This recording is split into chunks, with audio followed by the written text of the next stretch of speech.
Good morning everyone. आवाज आ रही है?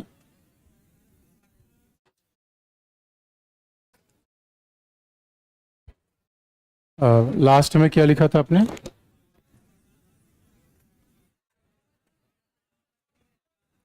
हो गया था?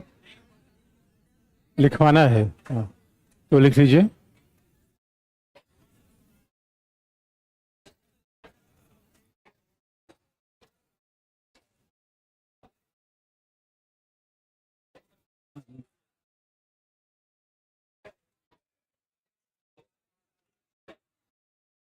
अच्छा, किसी ने सवाल पूछा है, यदि भारत का कोई राजकीय धर्म घोषित कर दिया जाए लेकिन मूल अधिकार यथावत रहे तो क्या राष्ट्रपति, प्रधानमंत्री जैसे संवैधानिक पदों पर केवल राजकीय धर्म को मानने वाला व्यक्ति ही बैठेगा या कोई अन्य धर्म को मानने वाला भी बैठ सकता है?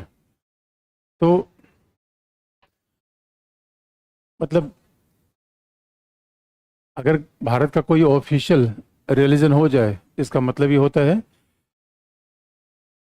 कि निश्चित तौर पर जो व्यक्ति उस पद पे बैठेगा वो कहीं न कहीं उस आधिकारिक धर्म से ही होगा, क्योंकि जहाँ भी ऐसा होगा तो नॉर्मली कंडीशन में मेजॉरिटी की वो पावर रहेगी। तो मेजॉरिटी की पावर रहेगी तो जो व्यक्ति उस पद पे बैठेगा सामान्यतः उस धर्म से आएगा, और अगर न भी आए तो उस धर्म की मान्यता को उसे पालन करना ही पड़ेगा। कहीं न कहीं धार्मिक राज्य का मतलब ये होता है। कई बार ऐसा हो सकता है वहाँ कोई अल्पसंख्यक व्यक्ति भी बन जाए, लेकिन इसकी संभावना कम होती है। अगर होगा भी तो धर्म के खिलाफ नहीं जा सकता। क्या लिखा आपने?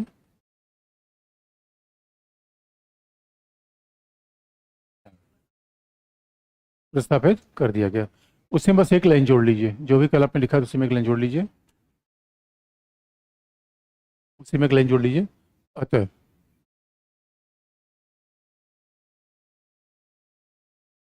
अतः 44वें संविधान संशोधन के बाद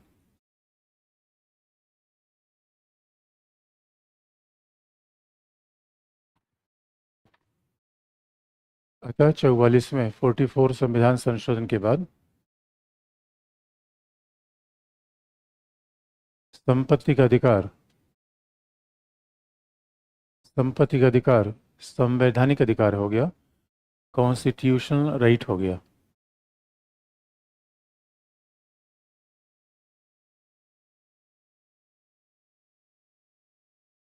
संपत्ति का अधिकार संवैधानिक अधिकार हो गया, जिसके लिए जिसके लिए अब अनुच्छेद 32 का प्रयोग नहीं किया जा सकता।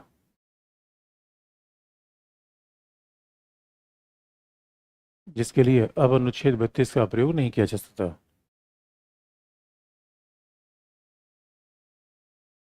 संवैधानिक अधिकार हो गया जिसके लिए अब अनुच्छेद 32 का प्रयोग नहीं किया जा सकता। और आप ये देखिए, कई बार अगर संवैधानिक अधिकार नया ऑप्शन में रहे ऑब्जेक्टिव एग्जाम में, तो आप विधिक अधिकार भी कर सकते हैं, क्योंकि अब संविधान में तो शब्द दे दिया गया कि संविधान में ऐसा नहीं है कि राइट टू प्रॉपर्टी, ऐसे शब्द का प्रयोग नहीं है। आर्टिकल 300A में अभी भी लिखा हुआ है कि राज्य राज्य यानी किसी विधि की सत्ता के बिना व्यक्ति को संपत्ति से वंचित नहीं करेगा। Right to property as such शब्द का प्रयोग नहीं है। तो बाद में फिर पार्लियामेंट के तमाम एक्ट आए जिससे राइट टू प्रॉपर्टी की बात की गई। इसी के साथ संपत्ति का विवाद समाप्त। लेकिन आप जानते हैं कि अनुच्छेद 31A और 31B के रहने कारण संपत्ति के थोड़े बचे खुचे अधिकार अभी भी बने हुए हैं, क्योंकि हाथी निकल गई पूंछ फंस गई। और पूंछ इसलिए फंस गई, आप इसलिए याद रखिए, अगर मान लीजिए किसी व्यक्ति कोई संपत्ति है, उसके दो तरीके की संपत्ति को प्रोटेक्शन दिया गया है। अगर कोई अल्पसंख्यकों के शिक्षक शिक्षा समुदाय की संपत्ति राज्य लेना चाहता है तो उसे मार्केट रेट पर कंपनसेशन देगा। और दूसरा है, अगर किसी के पास अपनी एक न्यूनतम जमीन है, क्योंकि हर राज्य ने भूमि सुधार कर दिया, तो हर राज्य ने कह दिया कि एक व्यक्ति कितना जमीन रख सकता है, 2 बीघे 4 बीघे। अगर राज्य के निर्धारित हदबंदी के अनुसार किसी व्यक्ति के पास जमीन है, वो जमीन राज्य लेना चाहता है तो उसे मुआवजा देना पड़ेगा। लेकिन सवाल यह है कि कोई ज़मीन लेना चाहता है, मुआवजा देना पड़ेगा। अब शहर में किसी के पास ज़मीन नहीं, एक छोटी सी दुकान है, वही उसका साधन है, तो राज्य वो ले सकता है। लेकिन ज़माना बदल गया है। आज तो राज्य इतना कंपनसेशन दे दे रहा है।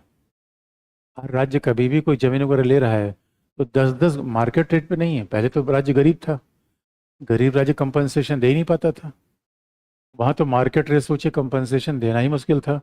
आजकल तो बिल्कुल पैसा ठूंस दे रहे हैं, लो कितना चाहिए, तो लोग हमला मचा ही नहीं रहे हैं।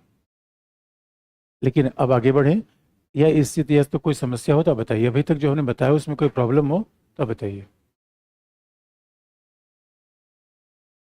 कल जो हमने बताया उसमें कोई प्रॉब्लम हो तो बताइए, नहीं फिर हम आगे बढ़ेंगे। क्योंकि अब एक बेसिक बात है, उपचार देख लें। अभी तक तो हमने फंडामेंटल राइट देखा, अभी तक तो हमने फंडामेंटल राइट देखा, अभी तक तो हमने ये देख लिया हॉस्पिटल क्या है।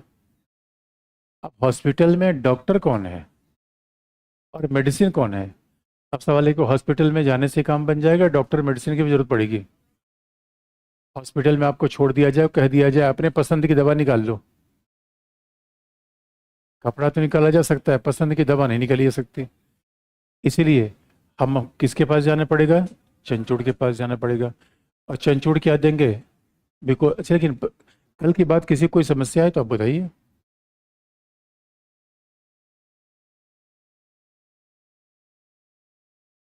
कल की बात पे किसी समस्या है।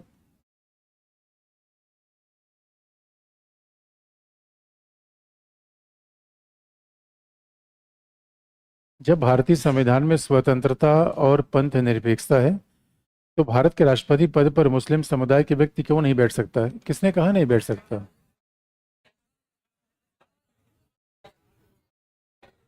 अरे मेरे बच्चों, अच्छा पहले सुनो, जाकिर हुसैन कौन था, फखरुद्दीन अली अहमद कौन थे, कलाम कौन थे। कमाल की बात है।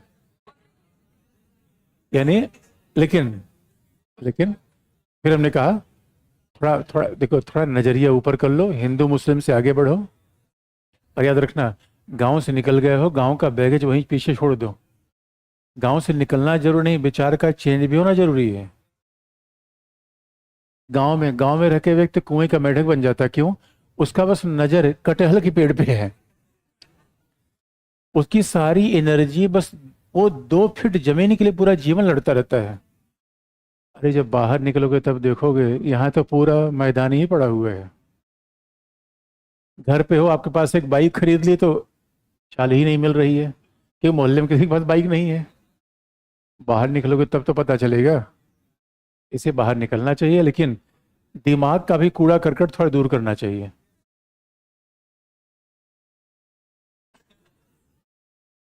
दिमाग भी बदलो थोड़ा सा, मतलब विचार बदले।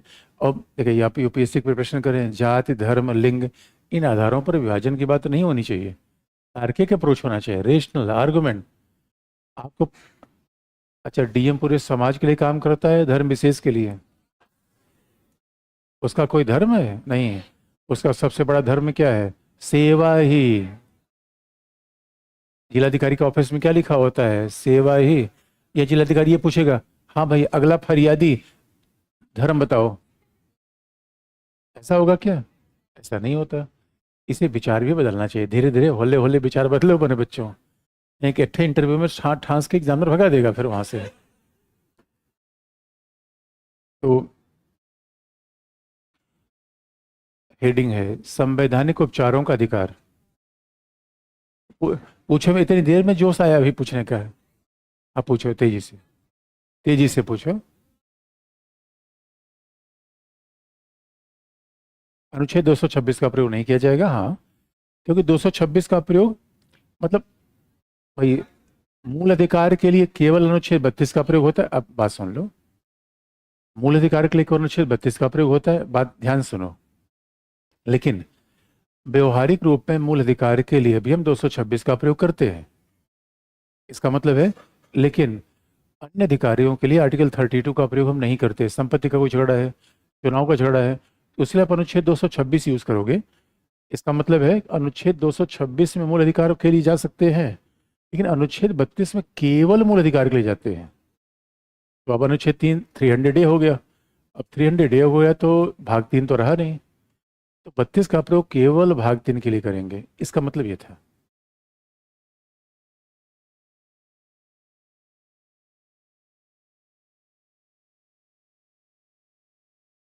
केरल सरकार ने लिया था, भारत सरकार ने लिया था, नहीं मिला।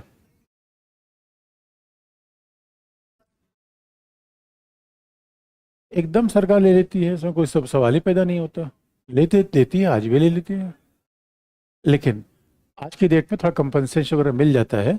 और दूसरा पहलू ये है, दूसरा पहलू ये है, ज्यादातर धर्माधिकारियों के पास जो जमीन है वो वही मुफ्त में कब्जा की हुई है। तो ये कई बार ऐसा भी होता है, अदरवाइज राज्य तो किसी की जमीन ले सकता है, लेकिन आज के डेट में कंपनसेशन दे देता है। फिर भी जमीन का नेचर, कोई साधु महात्मा ने जो जमीन ले रखी है वो खरीदी थोड़ी है। क्या?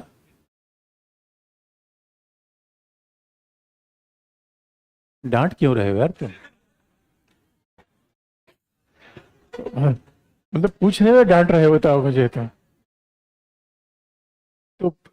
अरे भाई सीधी सी बात है, जिससे जमीन लगा उसको पैसा देगा, क्योंकि हर व्यक्ति ने मठ खोल रखा है, व्यक्ति खोल रखा है। नहीं नहीं नहीं नहीं, जमीन लेने से ऑर्गेनाइजेशन खत्म नहीं होता, ऑर्गेनाइजेशन रजिस्ट्रेशन होता है, उसका रजिस्ट्रेशन होता है, उसके सारे प्रोसेस है, उससे पैसा खत्म नहीं होता।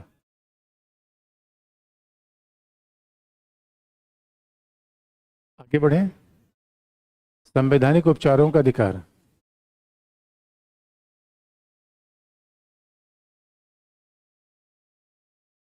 पहला पॉइंट,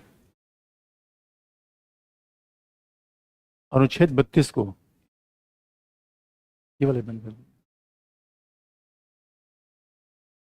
अनुच्छेद 32 को डॉक्टर अंबेडकर के द्वारा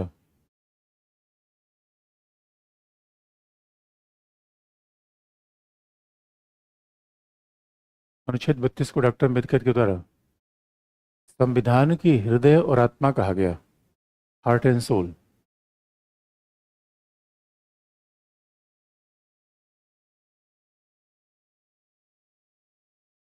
संविधान की हृदय और आत्मा कहा गया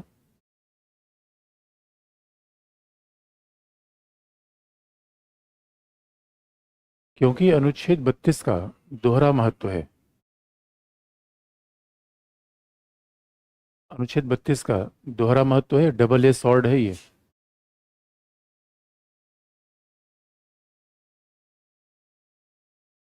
अनुच्छेद 32 का दोहरा महत्व है, पॉइंट नंबर 1। यह अन्य अधिकारों की भांति मूल अधिकार है।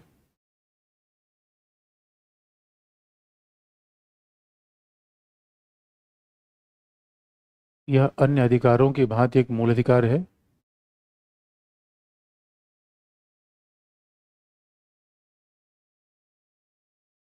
और राज्य के द्वारा निर्मित विधि से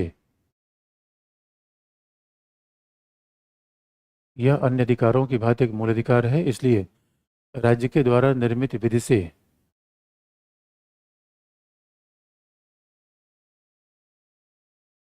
इसे समाप्त नहीं किया जा सकता।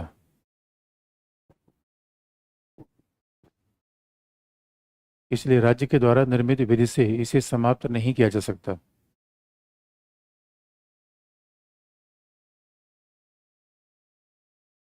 राज्य के द्वारा निर्मित विधि से इसे समाप्त नहीं किया जा सकता। दूसरा पॉइंट,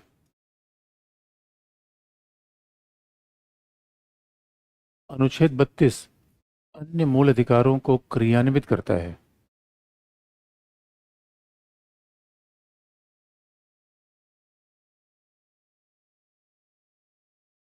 इन्फोर्समेंट करता है। अनुच्छेद 32 अन्य मूल अधिकारों को क्रियान्वित करता है। ये बहुत बड़ी बात है। इसका मतलब है, अगर फंडामेंटल राइट से एक अनुच्छेद हटा दी, जैसे आपको कोई दे दे कार, पहिया हटा दे, क्या करेंगे कार लेकर? क्या करेंगे? तो आप याद रखो दोस्तों, आपको आपको कोई व्हीकल दे दे, पेट्रोल निकाल ले, आपको कोई ट्यूबलाइट दे दे, बस बिजली न दे,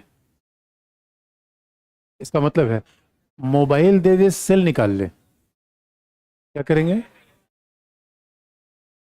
इसका सीधा मतलब है, एक नहीं ना, आप तो सब कुछ भी करवा देंगे, मुझे पता है, मेरे बच्चे सबसे बहादुर बच्चे हैं, कुछ भी करवा देंगे वो।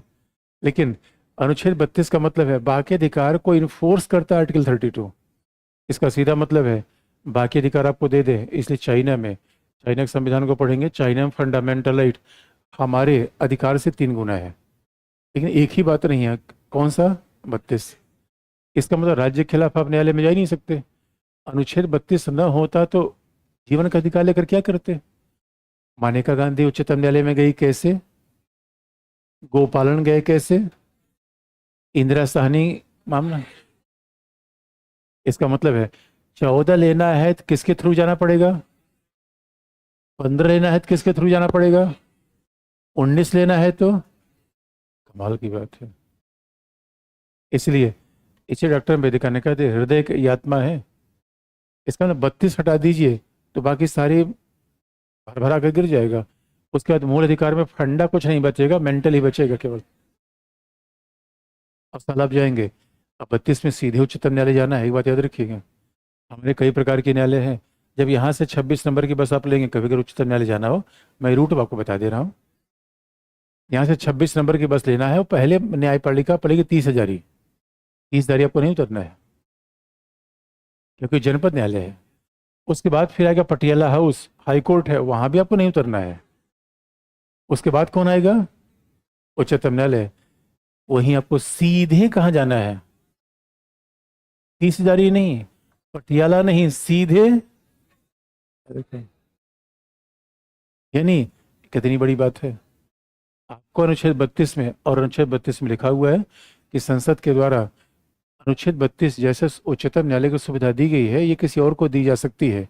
आज तक किसी और न्यायालय को दी नहीं गई है, लेकिन आर्टिकल 32 में ऐसा लिखा गया है कि जो उच्चतम न्यायालय को सुविधा दी गई है रिट जारी करने की, वो अन्य न्यायालयों को दिया जा सकता है। लेकिन ये अधिकार किसी को दिया नहीं गया। इसे 32 का बड़ा महत्व है। लेकिन सवाल है, जस्टिस चंद्रचूड़ के पास जाएं तो क्या देंगे हमें?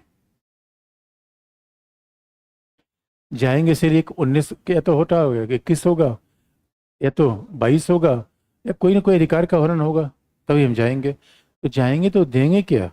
इसलिए जस्टिस चंद्रचूड़ हैं या डॉक्टर हैं? डॉक्टर हैं। उनके पास दवाई है, दवाई नंबर 1 बिकोसूल, पैरासीटामोल। तो याद रखिए, ये मनीष सिसोदिया कौन सी दवाई लेने जाते हैं जो मिल नहीं रही है?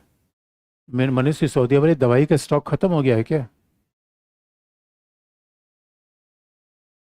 तो पहली दवाई क्या है, आगे लिख लीजिए।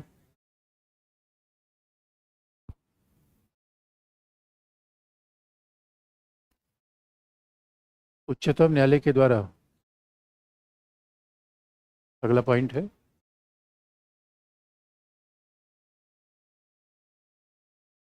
उच्चतम न्यायालय के द्वारा विभिन्न प्रकार की याचिका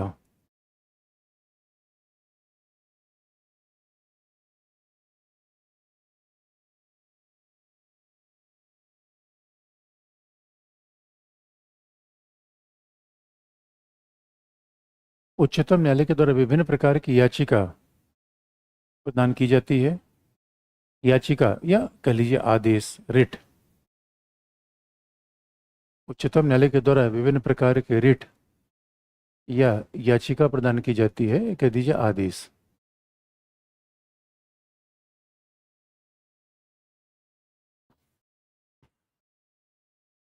रिट या याचिका प्रदान की जाती है जिसमें बंदी प्रत्यक्षीकरण, हेबियस कॉर्पस, परमादेश। जिसमें बंदी प्रत्यक्षीकरण, हेबियस कॉर्पस, परमादेश, मैंडमस, अधिकार अपेक्षा, को वारंटो,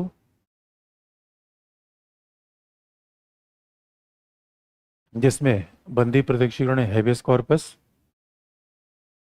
परमादेश, मैंडमस, अधिकार परीक्षा, को वारंटो, QUO, अभी सबके स्पेलिंग हम लिख देंगे। उसके बाद प्रतिषेध और उत्प्रेषण।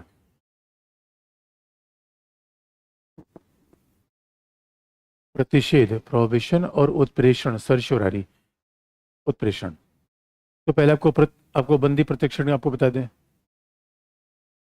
अब सीधी सी बात है, देखिए बंदी प्रत्यक्षीकरण का शाब्दिक मतलब है, देखिए हैबियस कॉर्पस हमारे संविधान में बताओ ना, कई बार हमारे संविधान के टफ होने के कारण कई लोगों ने कह दिया ये वकीलों का स्वर्ग है, लॉयर्स पैराडाइज है। हमारे संविधान में बड़ी कठिन भाषा का प्रयोग किया गया, संविधान बड़ा लिखा गया, और बड़े के साथ छोड़ दिए संविधान में बड़े टेक्निकल लैटिन भाषा का प्रयोग कर दिया संविधान में। लेकिन हैबेस कॉर्पस का मतलब है कि हमें अपना शरीर दिया जाए, हैव आवर ओन बॉडी। तो सवाल है, हमारी शरीर दूसरा भी कोई ले लेता है क्या? हमारी शरीर पर भाई जीवन का अधिकार का मतलब क्या है? हमारी शरीर पर किसका नियंत्रण होना चाहिए? मेरा। बताइए, जीवन का अधिकार हमने क्या पढ़ा है? राइट टू लाइफ है। मेरे शरीर पर किसका कंट्रोल होना चाहिए? मेरा। तो मेरे शरीर पर दूसरे का नियंत्रण कैसे हो जाएगा? आपके शरीर पर, अब मैं आपको बताऊं, आपके शरीर पर दूसरे का नियंत्रण कैसे होगा? किसी ने आपका अपहरण कर लिया,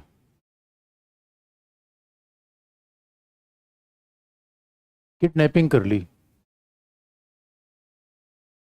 आपका कोई करेगा नहीं क्योंकि आप लोग किसी काम के आदमी है नहीं। अब देखो दोस्तों, का बुरा मत मानना, रहे बेरोजगार कौन अपहरण करेगा यार? अपने आप खाना खिलाना भी पड़ेगा। तो फिर भी अगर मान लीजिए किसी ने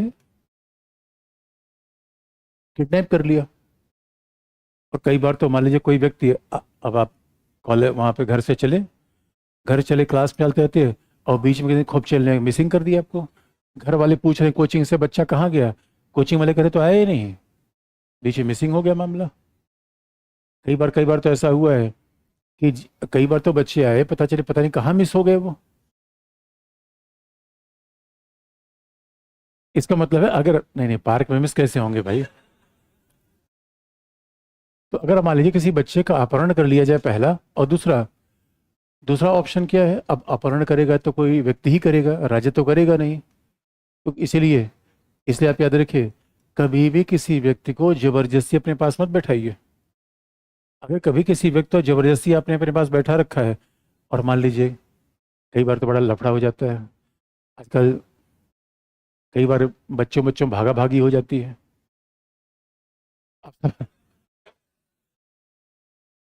अगर आप ये भागा भागी हो गई, आपके पेरेंट्स ने पुलिस में एफआईआर करा दिया कि बच्चे ने अपहरण किया है मेरी बेटी का, क्योंकि कंडीशन ज़्यादा होती है, क्योंकि बेटी के पास तो बेटे भागते नहीं, उल्टा ज़्यादा होता है, हमारे परंपरा कुछ ऐसी आ गई है। अगर किसी ने आप थाने में लिखा दिया कि लड़के ने मेरी बेटी का अपहरण किया, तो जान लो बच्चों गए फिर। अब डिपेंड करता है कि आपका पार्टनर के बारे में क्या बोलता है। और कई बार तो अगर पार्टनर को भी ताऊ ने ठांस के कहलवा दिया कहाँ अपहरण किया था, तो प्रेम मोहब्बत कहानी का बहुत दर्दनाक अंत होता है फिर तो। इसे फंडामेंटल राइट हमेशा याद रखना, उसका यूज भी करना। इसी वजह से बिना किसी इच्छा के खिलाफ अगर किसी को आपने पकड़ लिया, आप अगर पता चला कोई मेड ही है, ये कहीं नौकर को भी कभी आप रखने का प्रयास मत करिए। आप किसी को, ये किडनैपिंग मानी जाएगी लॉ के हिसाब से, किसी इच्छा के विरुद्ध आप किसी को रखते हैं, किडनैपिंग है। दूसरी बात, हम क्लास करने आए और पुलिस ने हमें अपने जिप्सी में बैठा लिया, और पुलिस ने जिप्सी में बैठा लिया, उसके बाद हमने कहा कि अरे भाई हमारा अपराध क्या है? कहा, बैठो, ज़्यादा बोलते हो, और ये बताया जाएगा अपराध क्या है।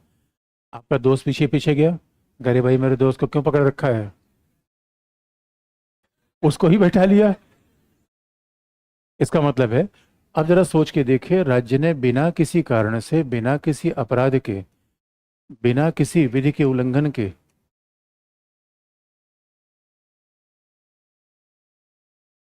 बिना किसी विधि के उल्लंघन के किसी को हिरासत में ले लिया हो, या अगर कोई व्यक्ति, अब मान लीजिए कि हमारे घर कोई व्यक्ति गुमशुदा हो गया, तो भी हमें पुलिस के पास जाना पड़ेगा कि भाई बताओ ढूंढो। अब पुलिस कहेगी हम कहाँ ढूंढें? तो हम फिर जैसे चंचूर पास के, सर ये ढूंढ नहीं रहा है। इन सब मामले में, अब इन दोनों मामलों में आप याद रखिए, अगर किसी व्यक्ति का अपहरण हो गया पहला, और पुलिस, क्योंकि यहाँ भी अगर किसी व्यक्ति का अपहरण हो गया, छुड़ाने की जिम्मेदारी पुलिस की है, लेकिन अगर पुलिस नहीं छुड़ा पा रही है पहला, इसका मतलब है किसी ईंट के भट्ठे के मालिक ने किसी मजदूर को बंदी बना लिया, तो भी वो मामला बने, यही जीवन का अधिकार का हनन माना जाएगा। और अगर पुलिस ने हमारे बिना किसी अपराध के, बिना किसी आरोप के जबरदस्ती बंदी बना लिया, इन दोनों मामलों में स्वाभाविक रूप में किस आर्टिकल का उल्लंघन होगा? 21 का। जीवन का अधिकार का उल्लंघन होगा। तो अब सवाल है कि 21 के लिए हम कहाँ जाए? पहला ऑप्शन तो ये पुलिस स्टेशन पास जाए, लेकिन पुलिस हमारी बात सुन ही नहीं रही है। भाई पुलिस ने ही हिरासत में लिया है, पुलिस उल्टा हमें ठांस देगी। इसका सीधा मतलब है कि हम किसके पास जाएंगे? उसके बाद मैं सीधे जाऊंगा माय लॉर्ड जस्टिस चंद्रचूड़ के पास। तो मैं सीधे कहाँ जाऊंगा? उच्चतम न्यायालय। अब देखिए सिद्धांत और व्यवहार में फर्क देखिए।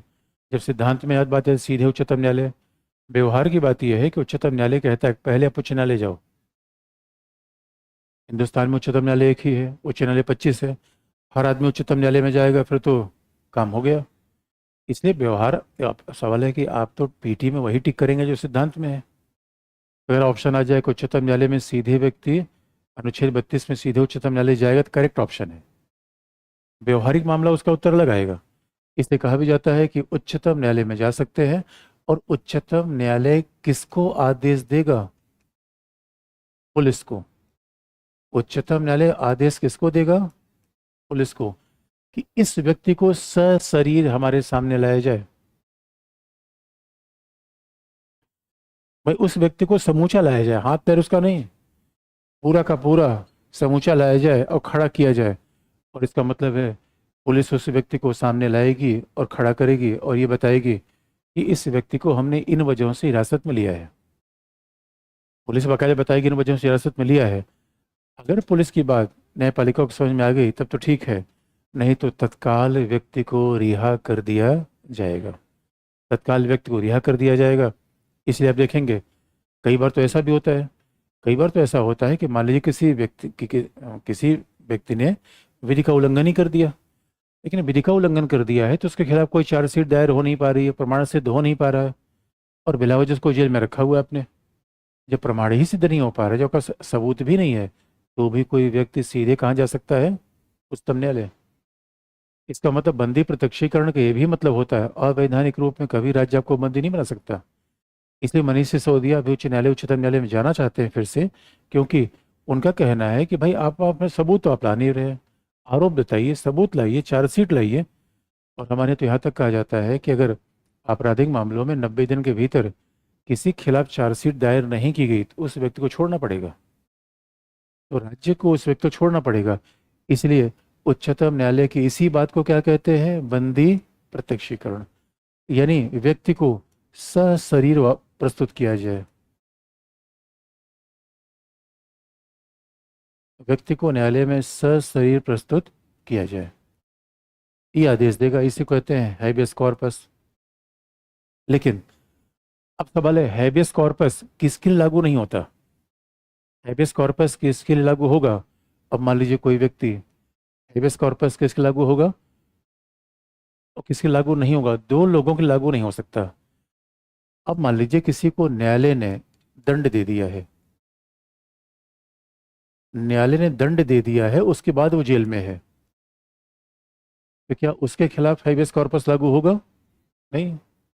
भाई इसका मतलब है अवैधानिक रूप में बंदी व्यक्ति के खिलाफ लागू होगा। अब न्यायालय ने दंड दे दिया है, दंड के पीछे वो जेल में है, नहीं तो पूरा जेल ही खाली हो जाता। यहाँ हैबियस कॉर्पस बिल्कुल लागू नहीं होगा। इसका मतलब हैबियस कॉर्पस लागू कहाँ होगा? पहला, जो व्यक्ति अवैधानिक रूप में बंदी है। दूसरा, जिसके खिलाफ कोई चार्ज ही नहीं है। तीसरा, अगर किसी का ट्रायल बहुत लंबा चल रहा है, चार्ज भी अगर मान लीजिए चल रहा है, चार्जशीट भी हो गई, तो ट्रायल 10 साल से चल रहा है। हुसैना खातून की बात आपको याद है? हुसैना खातून में उच्चतम न्यायालय ने क्या कहा? Speedy trial. इसका मतलब ऐसा भी नहीं है कि आप किसी को, मान लीजिए अगर आप पुलिस ने चार्जशीट दायर कर दिया, पुलिस के पास सारे सबूत आ गए, और उसके बाद वो ट्रायल चल रहा है और पुलिस कह रही है कि अपराध किया है, व्यक्ति कह रहा है उसने अपराध नहीं किया है, इसका मतलब हम उसके बीच में भी उच्चतम न्यायालय जा सकते हैं तो भैया सुनवाई बाद में करना, बाद में फैसला होगा, हम देख लेंगे, हमें तो रिहा करो, हमें तो रिहा करो। इसलिए आप देखेंगे उच्च न्यायालय ने, मुंबई उच्च न्यायालय ने साईं बाबा को रिहा कर दिया। साईं बाबा ड्यू के प्रोफेसर, जबकि साईं बाबा को डिस्ट्रिक्ट कोर्ट ने कह दिया था वो दंडित है, हाई कोर्ट ने मना कर दिया। इसका सीधा मतलब है कि जिसे न्यायालय ने दंड दे दिया वो हाइबियस कॉर्पस नहीं ले सकता। और दूसरा, जो निवारक नजरबंदी में है, दो एक्सेप्शन है, जो प्रिवेंटिव डिटेंशन में है उसके लिए हैबियस कॉर्पस का यूज नहीं किया जाएगा, क्योंकि फिर तो प्रिवेंटिव डिटेंशन का मतलब खत्म हो जाएगा। फिर निवारण जरबंदी का मतलब ही कि मेरे पास सबूत थोड़े है, मैंने तो शक के आधार पर हिरासत में लिया है। जब मैंने शक के आधार पर हिरासत में लिया है और आप कहोगे कि हिरासत कारण बताइए और सबूत दिखाइए, तो वो है ही नहीं है। इसलिए बंदी प्रत्यक्षीकरण किन पे लागू नहीं होता?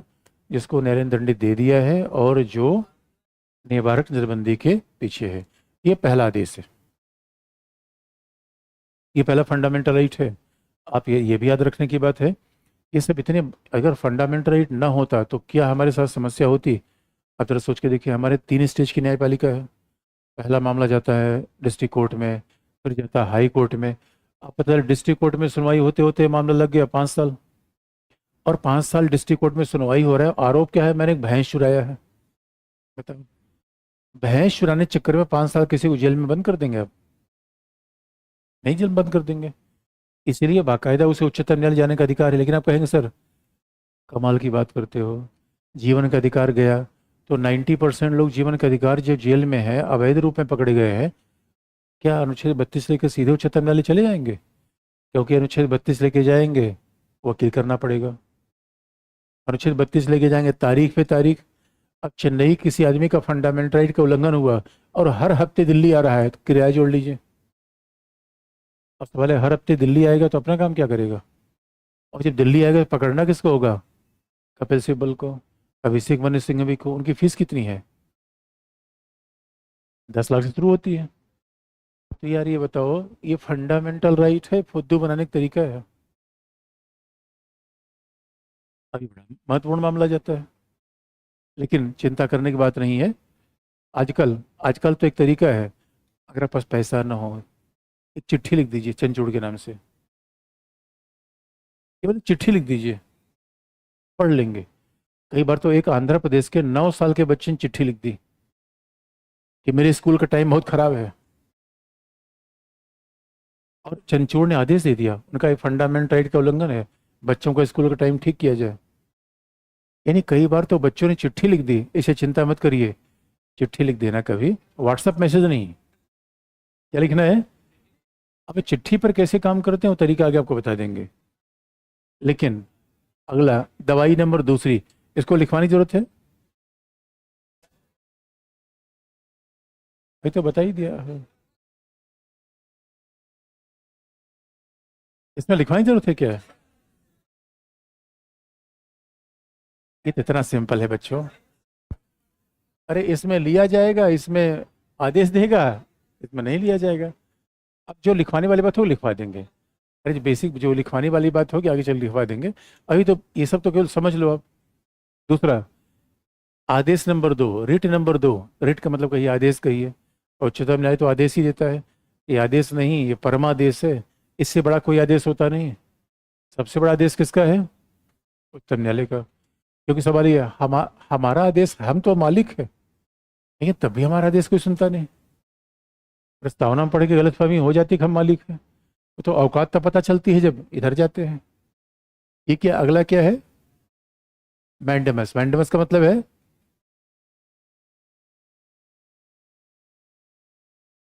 परमादेश।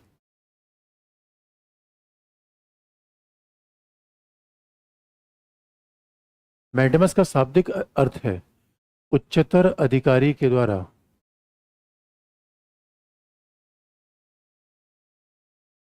उच्चतर अधिकारी के द्वारा अपने कनिष्ठ, कनिष्ठ में जूनियर, एक होता है वरिष्ठ, दूसरा होता है कनिष्ठ।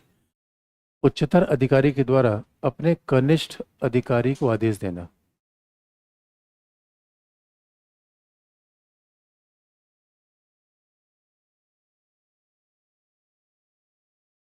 उच्चतर अधिकारी के द्वारा अपने कनिष्ठ अधिकारी को आदेश देना, ये क्या होता है? परमादेश।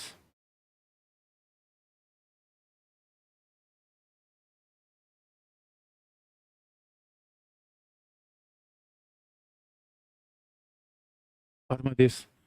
अब सवाल है, यहाँ उच्चतर अधिकारी कौन होगा? इसका सीधा मतलब आप जानते हैं कि इसका मतलब है उच्चतम न्यायालय किसको परमादेश देगा? किसको परमादेश देगा? सीधे एमसीडी को। अभी आपने देखा होगा, उच्चतम न्यायालय ने परमादेश किसको दिया? सीधे एमसीडी को नहीं, सीधे एजुकेशन सेक्रेटरी को। इन्हें अलग अलग परमादेश दिया। तो परमादेश किसको देगा? सीधे शिक्षा सचिव को। अभी आपने देखा है, हमारे यहाँ एजुकेशन सेक्रेटरी को परमादेश क्यों दिया? उच्चतम ने कहा अरे बच्चों को किताब कब दोगे?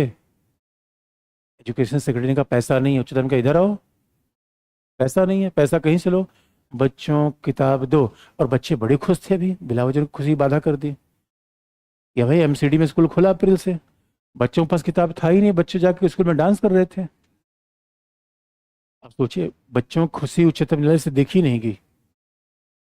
उच्चतम न्यायालय कह रहा है, सॉरी, उच्चतम न्यायालय कह रहा है कि मैं दिन भर पढ़ रहा हूं, तुम लोग कैसे घूमोगे? जैसे शादीशुदा व्यक्ति किसी कुंवारी आदमी को नहीं देखना चाहता। वो कहता है मैं फंसा हूं तो ये कैसे सुख में रह रहा है, वो भी फंसे। इसका सीधा मतलब है, उच्चतम न्यायालय किसको परमादेश देगा? अच्छा, उच्चतम न्यायालय शिक्षा सचिव को परमादेश देगा या आपको भी कोई परमादेश देगा? आपको उच्चतम, मैं कहूँ सर मैं कल चंचोड़ पास चला जाऊं कि मेरा ये छात्र है, बहुत बदमाशी करता है, पढ़ता नहीं है, उच्चतम न्यायालय परमादेश देगा नहीं देगा? क्यों नहीं देगा? और उच्चतम न्यायालय किसको परमादेश देगा? एमसीडी के कमिश्नर को। एमसीडी कमिश्नर को।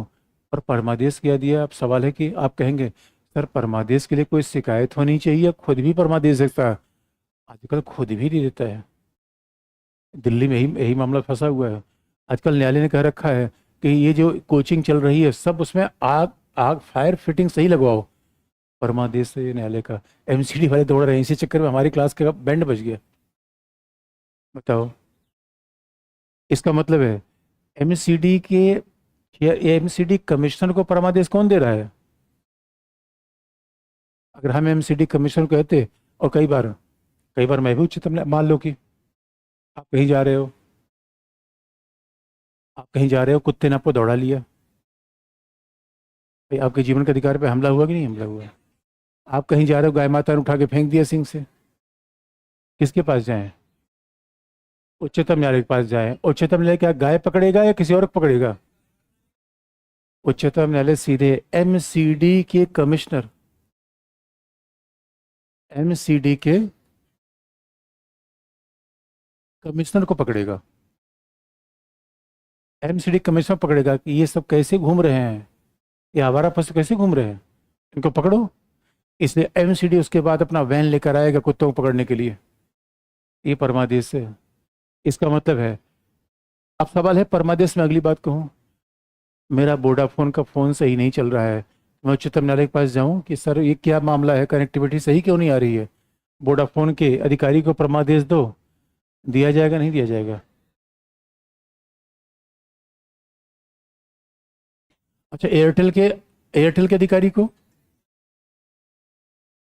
मेरे बच्चों, निजी व्यक्ति को परमादेश, परमादेश किसको दिया जाएगा?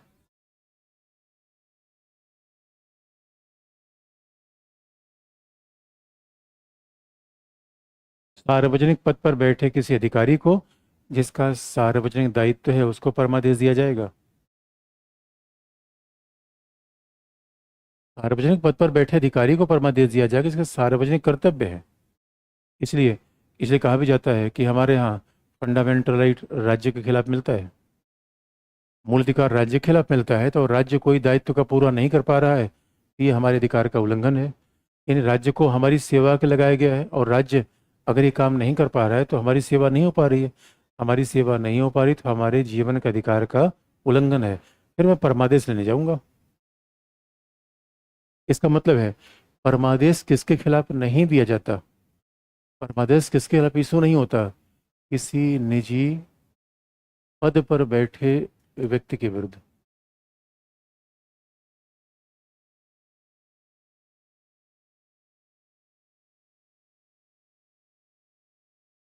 किसी निजी पद पर बैठे व्यक्ति के विरुद्ध परमादेश नहीं दिया जाएगा।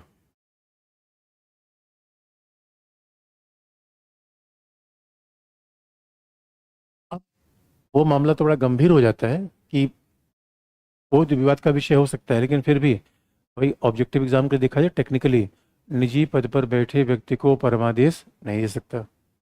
सरकार के परमादेश देगा कोई फंडामेंटल राइट स्वाभाविक रूप में सरकार के खिलाफ है, राज्य के खिलाफ है। लेकिन कई ऐसे लोग हैं जैसे सार्वजनिक पद पर बैठे लोग हैं। अब सवाल ये है, जैसे सार्वजनिक पद पर कई ऐसे हैं जो पब्लिक अथॉरिटी में है। तो मान लीजिए कि राज्यपाल, क्या राज्यपाल को भी उच्चतम न्यायालय परमादेश दे सकता है? तो आप याद रखिए, राष्ट्रपति राज्यपाल को परमादेश नहीं दिया जाए। क्यों नहीं दिया जाएगा? राष्ट्रपति राज्यपाल को परमादेश क्यों नहीं दिया जाएगा? क्योंकि याद रखिएगा, ये अपने पद पर रहने के दौरान किसी भी न्यायालय के प्रति उत्तरदायी नहीं होते। जो न्यायालय के प्रति उत्तरदायी नहीं होता उनको परमादेश देने का मतलब ही नहीं है। और इसीलिए कई बार आप देखेंगे, अब सवाल ये है, क्या उच्चतम न्यायालय स्पीकर को परमादेश दे सकता है? सामान्यतः डिवीजन ऑफ पावर है। तो सामान्य तो माना जाता है कि भाई सदन के संचालन के मामले में स्पीकर सर्वोच्च है। और एक बार तो उच्चतम न्यायालय ने परमादेश दे दिया था। एक बार उच्च आजकल तो उच्चतम न्यायालय ऐसे ऐसे जगह परमादेश दे दे रहा है जहाँ मना किया गया था। अभी आप देख, तमिलनाडु के राज्यपाल को परमादेश दिया कि नहीं? इतने बिल पर क्यों बैठे हो? गवर्नर ने कहा, हम गवर्नर हैं, अनुच्छेद 361, हम कोई काम नहीं करते। उच्चतम न्यायालय ने कहा ये भी काम मत करो फिर। अगर कोई काम नहीं करते तो अनुच्छेद 200 को बिला वजह रोको मत। अब देखिए, व्यवहार मामला अलग हो जा रहा है।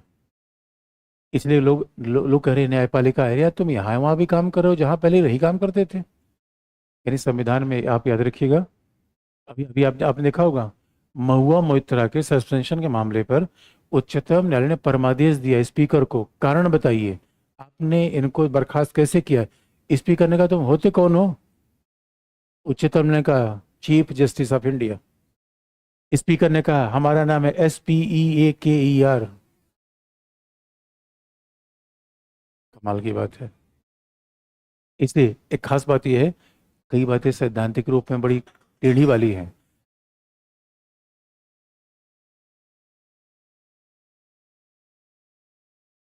बॉटल गिराने वाले के खिलाफ कोई परमादेश होगा?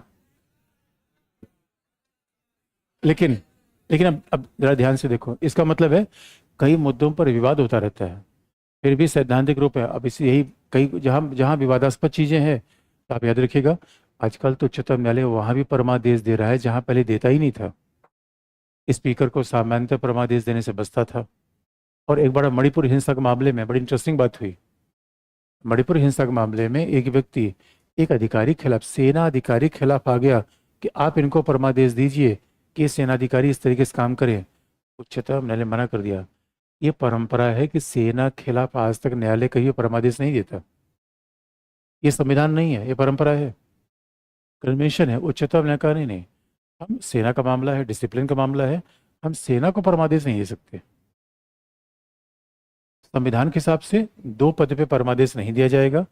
व्यवहारिक रूप में तो अब सवाल है कि मान लीजिए कि महाराष्ट्र में आरक्षण दिलवाना है, तो मैं उच्चतम न्यायालय में जाके न्यायाधीश से कह सकता हूँ महोदय मुझे आज ही आरक्षण दिलवा दो, सरकार को आदेश दो? नहीं। इसका मतलब विधायी मामलों में हम सरकार को स्वाभाविक तौर पर परमादेश नहीं दे सकते, सेपरेशन ऑफ पावर भी है। लेकिन परमादेश का मतलब है कि सार्वजनिक पद को दिया जाएगा, निजी पद को नहीं दिया जाएगा। अब कई बार ये भी मामला विवाद का होता है कि आजकल तो PPP का, प्राइवेट पब्लिक पार्टनरशिप का विचार आ रहा है, राज्य की परिभाषा बदल रही है। फिर भी आप देखेंगे, इसका मतलब है कि अगर एयर इंडिया टाटा चला रहे हैं तो टाटा को परमादेश नहीं दिया जाएगा क्योंकि प्राइवेट सेक्टर है। लेकिन परमादेश का विचार समय के साथ बदलता कैसे गया, आगे लिख लीजिए, थोड़ी बात है लिख लीजिए।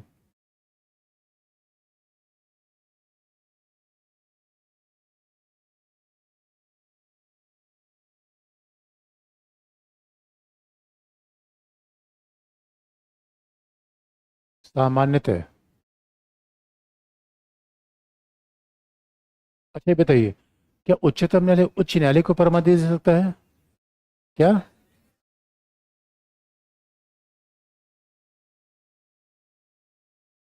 याद रखिए, नो। नो, कारण यह है, कारण यह है, याद रखिए, कारण यह है कि उच्चतम न्यायालय और उच्च न्यायालय समानांतर है। उच्च न्यायालय उच्चतम न्यायालय से कनिष्ठ नहीं है। उच्चतम न्यायालय कभी उच्च न्यायालय को परमादेश नहीं दे सकता। और अगर डिस्ट्रिक्ट कोर्ट को आदेश देना होगा तो उच्च न्यायालय देगा। हाँ, डिस्ट्रिक्ट कोर्ट के मामले में उच्च न्यायालय आदेश दे सकता है, क्योंकि डिस्ट्रिक्ट कोर्ट, अरे सुन लो पहले यार, अरे सुन लो, उसके बाद तो नहीं पूछते ही तो रह जाओगे फिर। अरे मैं, अच्छा मैं पूरा समय पूछने का देता हूँ कि नहीं? अब बीच में बोला, उसी में टोका टाकी टोका टाकी, क्या करें बाद में? नहीं नहीं, निकल नहीं जाना चाहिए, इतनी याददाश्त कमजोर जवानी में नहीं होनी चाहिए। अब मेरे पास आ जाना, मैं कोई दवाई में बता दूंगा, खा लेना, याददाश्त ठीक रहेगी। अच्छा। अच्छा, दूसरी बात, अरे मेरे बच्चों, अरे कोई भूल, पता नहीं क्या मैं बोला, लिख लो, पता नहीं मैं भूल गया क्या पूछ रहे थे, पूछ ही लो अब, तेजी से बोलो। क्या? देखिए, स्वाभाविक रूप में अर्धन्यायिक संस्था हो तो आदेश जारी कर सकता है कई मामले में। अर्धन्यायिक संस्था हो तो आदेश जारी कर सकता है, लेकिन उच्च न्यायालय उसके बिल्कुल समानांतर है। उच्च न्यायालय उच्चतम न्यायालय के अधीनस्थ नहीं है, ये बात हमें साथ रखिएगा। उच्च उच्च न्यायालय उच्चतम न्यायालय का अधीनस्थ नहीं है। एक मामला आया भी था जहाँ पे कहा गया कि आप वहाँ पे कहा गया कि उच्चतम न्यायालय, आप उच्च न्यायालय को आदेश दीजिए। उच्चतम ने मना कर दिया, कहा नहीं नहीं, हम उच्च न्यायालय को आदेश नहीं दे सकते किस तरीके से काम किए जाएं। हाँ, ये बात जरूर कहा है कि उच्च न्यायालय को अपनी याचिकाएं, जो रिजर्व डिसीजन है, वो 3 महीने के भीतर दे देने चाहिए। ये रिक्वेस्ट है, ये एक तरीके का, एक बात याद रखिएगा, उच्चतम न्यायालय जो निर्णय देता है उस निर्णय को उच्च न्यायालय मानता है। यानी उच्चतम न्यायालय ने जो निर्णय दे दिया, मान ली 3 तलाक के मामले में, फिर पूछ अंगुली करोगे? सुन लो मेरे पुत्र, नहीं पूछ, अब तुम पूछ ही लो। नहीं नहीं हुआ है।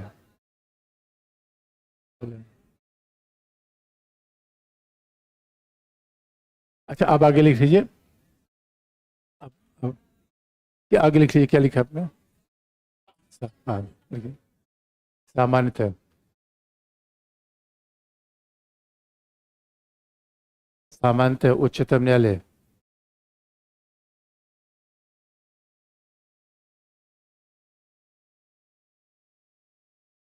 सामान्यतः उच्चतम न्यायालय निजी पदाधिकारियों के विरुद्ध परमादेश नहीं देता।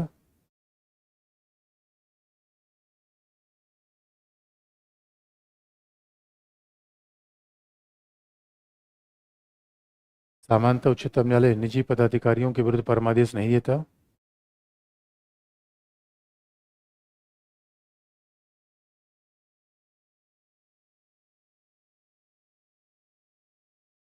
निजी पदाधिकारियों के विरुद्ध परमादेश नहीं देता। और राष्ट्रपति राज्यपाल संवैधानिक और सार्वजनिक पद होने के बावजूद भी,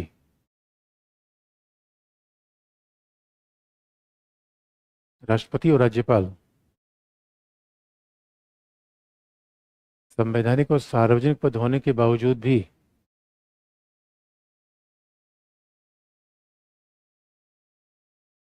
परमादेश के दायरे में नहीं आते। राष्ट्रपति और राज्यपाल सार्वजनिक पद होने के बावजूद भी परमादेश के दायरे में नहीं आते।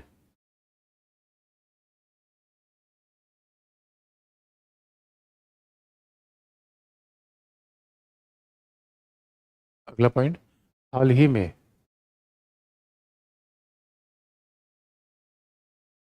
हाल ही में न्यायिक सक्रियता के कारण,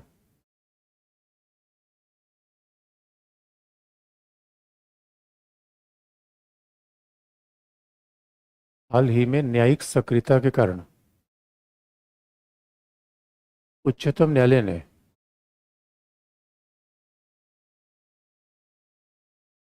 हाल ही में न्यायिक सक्रियता के कारण उच्चतम न्यायालय ने सतत परमादेश,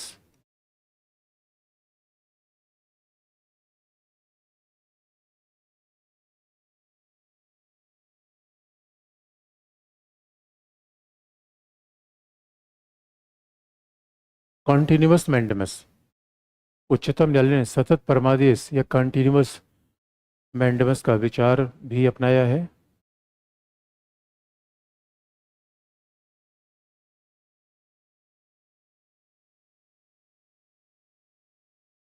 कंटिन्यूअस मैंडेमस का विचार भी अपनाया है। देखिए, कंटिन्यूअस मैंडेमस कैसे है? अब मान लीजिए कि एक बार अगर न्यायालय ने आदेश दे दिया कि दिल्ली में फायर व्यवस्था को एमसीडी ठीक करे, कि आदेश ठीक है। अब ऐसा नहीं है, न्यायालय ने कमेटी बना दी है, न्यायालय ने कमेटी वकीलों की बनाई है, वकील यहाँ जांच कर रहे हैं, वो सारी रिपोर्ट किसको दे रहे हैं? न्यायालय को दे रहे हैं। न्यायालय फिर कहे क्या कदम आपने उठाया। इसका मतलब है कि न्यायालय ऐसा काम कर रहा है, एक बार आदेश नहीं दे रहा है, आदेश क्या दे रहा है? बार बार। अब ये टेंडेंसी 96 में 96 में एक बड़ा विनीत नारायण केस था, जिसे हम बड़ा लोकप्रिय, बड़ा बड़ा, एक बार लिखिए, एग्जाम्पल लिख लीजिए। 96 में 1996 में विनीत नारायण वाद में, विनीत, विनीत, ये नाम नहीं, विनीत नारायण, विनीत, जो हर शादी विवाह में कार्ड में लिखा होता है विनीत, विनीत नारायण वाद में उच्चतम न्यायालय ने सीबीआई के डायरेक्टर को यह परमादेश दिया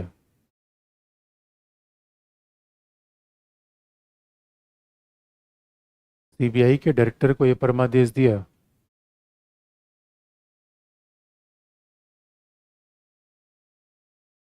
कि हवाला मामले, सीबीआई के डायरेक्टर को यह परमादेश दिया कि हवाला मामले में, हवाला मामले में भ्रष्टाचार की जांच हेतु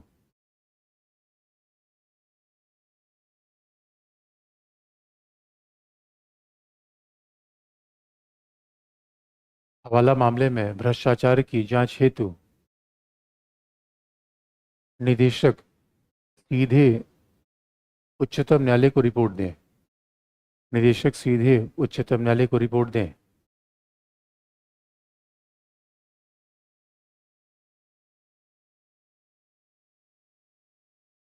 और इस मामले की निरंतर निगरानी हेतु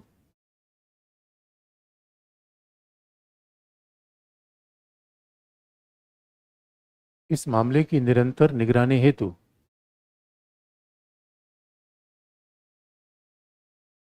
उच्चतम न्यायालय ने इस मामले की निरंतर निगरानी हेतु उच्चतम न्यायालय ने सीबीआई के निदेशक को बार बार परमादेश दिया।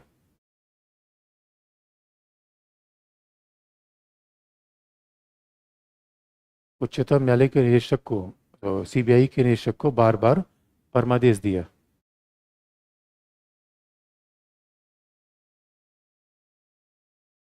बार बार परमादेश दिया।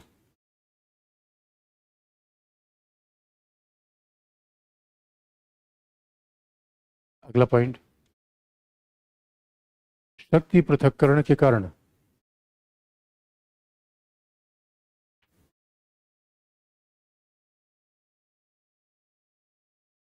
शक्ति पृथक्करण के कारण पहले न्यायालय स्पीकर को परमादेश देने से बचते थे। पहले न्यायालय स्पीकर को परमादेश देने से बचती थी।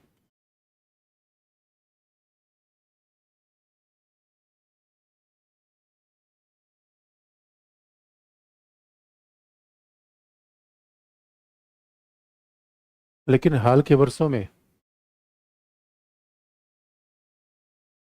इन हाल के वर्षों में स्पीकर को भी परमादेश दिए गए हैं।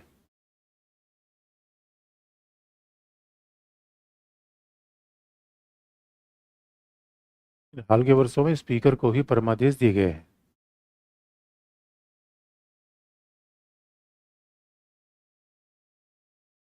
और तमिलनाडु के राज्यपाल को भी तमिलनाडु के राज्यपाल को भी उच्चतम न्यायालय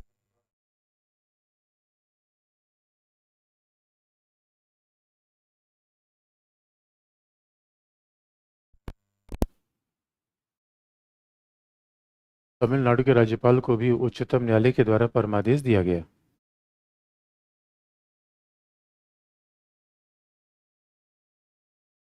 उच्चतम न्यायालय के द्वारा परमादेश तो ही परमादेश है। अब अगला, यानी उसके बावजूद अभी कि सेना को परंपरागत रूप में परमादेश नहीं दिया जाता। उच्चतम न्यायालय उच्च न्यायालय को परमादेश नहीं दे सकता क्योंकि उच्च न्यायालय कनिष्ठ है ही नहीं है। उच्च न्यायालय को परमादेश उच्चतम न्यायालय बिल्कुल नहीं देता।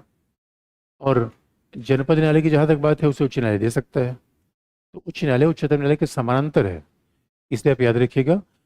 उच्चतम न्यायालय अभी प्रतिषेध उत्प्रेषण में भी बात आपको बता देंगे। अगला है अधिकार प्रेक्षा को वारंटो। हाँ बताइए, तेजी से, तेजी से बोलिए।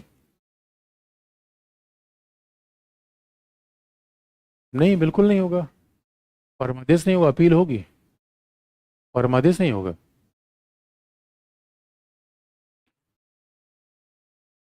क्यों? अगला है अधिकार प्रेक्षा को वारंटो।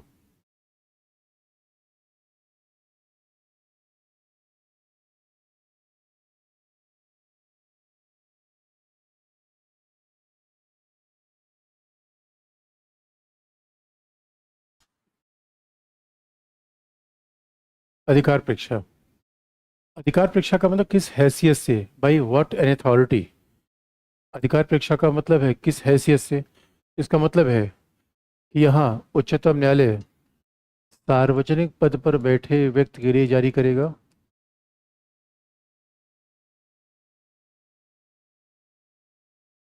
यहाँ उच्चतम न्यायालय यानी किस हैसियत का मतलब है, सार्वजनिक पद पर किसी व्यक्ति ने अवैध नियंत्रण तो नहीं किया है।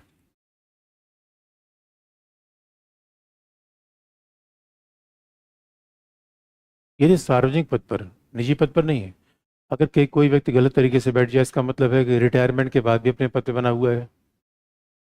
अगर कोई व्यक्ति रिटायरमेंट के बाद अपने पद बना हुआ है, कोई जूनियर है, सीनियर पद पे अपॉइंटेड है, यानी इसका मतलब है अधिकार परीक्षा कब यूज किया जा सकता है, किस हैसियत से, यानी किसी सार्वजनिक पद पर, निजी पद पर नहीं। कोई व्यक्ति किस हैसियत से बैठा है, जैसे अब मान लीजिए कि कोई व्यक्ति है, जूनियर पुलिस अधिकारी है, उसे दिल्ली का पुलिस कमिश्नर बना दिया जाए पहला। या आपने देखा होगा ईडी के निदेशक, ईडी के जो डायरेक्टर है, ईडी के निदेशक को बार बार सेवा विस्तार दिया गया, यानी टर्म एक्सटेंशन दिया गया। 6 महीने बढ़ा दिया गया, 6 महीने बढ़ा दिया गया। तो सवाल यह है, जब ईडी के निदेशक को बार बार सेवा विस्तार दिया जाएगा तो बाकी लोगों के अधिकार खत्म होंगे। भाई यहाँ पे राज्य के अंतर्गत नियोजन नियुक्ति में समानता होनी चाहिए। ईडी के निदेशक का सेवा विस्तार करना, बार बार उनके कार्यकाल को बढ़ाना, इसलिए मामला उच्चतम न्यायालय में गया। और उच्चतम न्यायालय ने कहा कि भाई सरकार ये बताए, ईडी के इस व्यक्ति के अलावा, निदेशक के अलावा सरकार के पास कोई कोई अधिकारी नहीं है। तो सरकार ने कहा नहीं नहीं, वो एफएटीएफ आने वाला है, अंतर्राष्ट्रीय निगरानी का मुद्दा है, इसलिए हमने बाकायदा इनको रखा हुआ है। उच्चतम का नहीं नहीं, 6 महीने के भीतर अगला एक्सटेंशन को नहीं मिलना चाहिए। एक बात याद रखिए, यहाँ सरकारी पद किसी की बपौती नहीं है, ये लोकतंत्र है। ऐसा नहीं है कि जो जो मर्जी आए सरकार में, लूट प्रणाली नहीं है हमारे यहाँ। अमेरिका में पहले लूट प्रणाली चलती थी, जो सरकार में वही किसी को अपॉइंट कर देगा। इसलिए अगर कौन डीजीपी होगा, कौन पुलिस कमिश्नर होगा, उसके बाकायदा नियम है। और मनमानी किसी को सेवा से हटा नहीं जा सकता, और न ही मनमानी किसी को सेवा में रखा जा सकता है। इस पे सारा नियंत्रण सरकार का, इस पे सारा नियंत्रण न्यायपालिका चलता है। तो इसीलिए आप देखेंगे परमादेश की आवश्यकता कब पड़ती है, जीवन को बचाने के लिए। यानी परमादेश की आवश्यकता कब पड़ती है, हैबियस कॉर्पस जीवन को बचाने के लिए। परमादेश की आवश्यकता क्यों, कि राज्य के कार्यों को सीमा में रखने के लिए, तभी तो व्यक्ति के अधिकार के बचेंगे।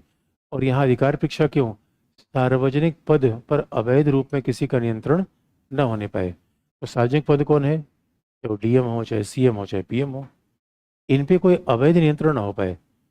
इसलिए आप देखेंगे कि हमारे यहाँ हर किस्म का अधिकार व्यक्ति के पास है कि वो कभी भी राज्य के खिलाफ जा सकता है, लेकिन यह निजी व्यक्ति के विरुद्ध लागू नहीं होता। ये किसी निजी पद के लिए व्यक्ति नहीं, बल्कि यह निजी पद के लिए लागू नहीं होता।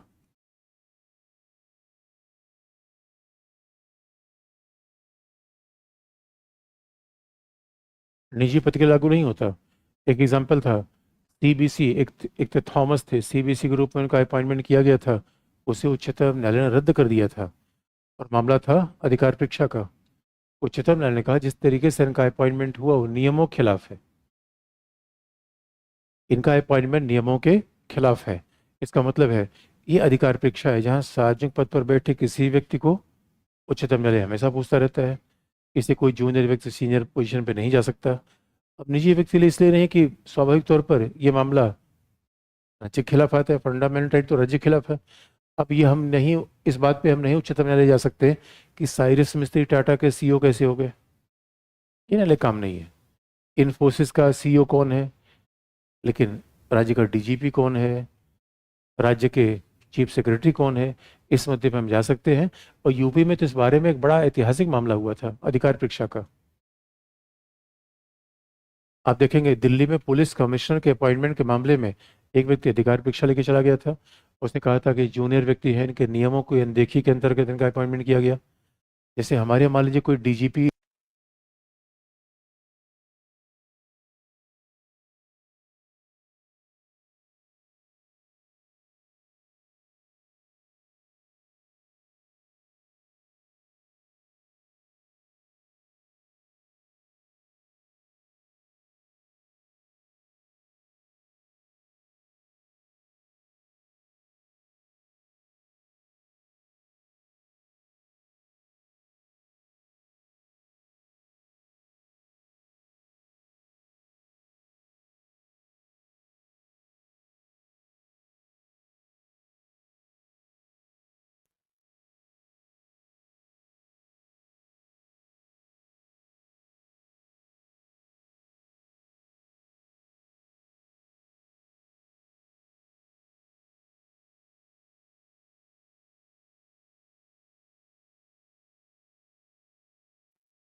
ने कहा कि मैडम प्लीज कम।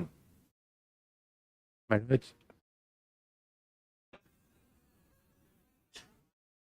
मतलब भाई मैं नाम तो नहीं बताया ना। और उच्चतम न्यायालय ने बुलाया उनको, किसको? अबे अधिकारी तो अधिकारी होता है ना, उसके पेपर थोड़ी मिलेगा। मतलब मैडम करप्शन करने का छूट थोड़ी है, ऐसा नहीं है। उच्चतम न्यायालय ने कहा, उच्चतम न्यायालय ने कहा सुनिए, आपको कि उनके खिलाफ बड़ी सारे केसेस पहले से थे, नोएडा के फ्लैट के आवंटन में बड़े सारे केसेस थे। उच्चतम न्यायालय ने कहा नहीं नहीं, आप आप आप इधर नहीं, इधर जाइए। क्या इधर का मतलब है तिहाड़। उच्चतम न्यायालय ने सीधे तिहाड़ भेज दिया। और सवाल ये है, अच्छा ये बताइए जितनी भी याचिकाएं हैं, जितनी याचिका है परमादेश है, ये हमें जाना पड़ेगा उच्चतम न्यायालय? उच्चतम न्यायालय स्वयं भी कार्यवाही कर सकता है, स्वयं भी कार्यवाही कर सकता है। दिल्ली में तो यही फोटो देख के, आग के मामले में फोटो देख के स्वतः संज्ञान से कार्यवाही कर दिया। तो हमने कहा इतना संज्ञान लेने की क्या जरूरत थी भाई, किसी बिल्डिंग में आग लग गई तो। आगे लिख लीजिए, अगला लास्ट पॉइंट है।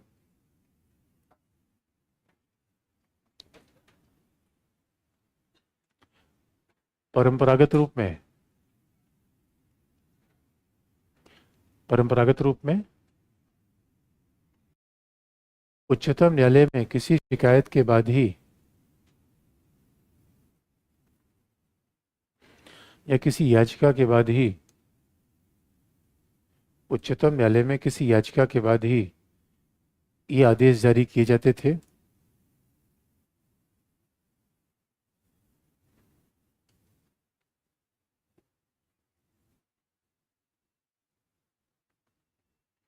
किसी याचिका के बाद ही ये आदेश जारी किए जाते थे,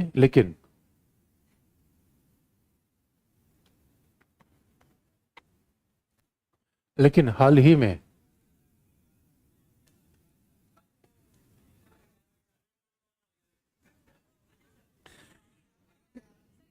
चले जाइए। अरे भागो, अगर पूरा कर दो तो।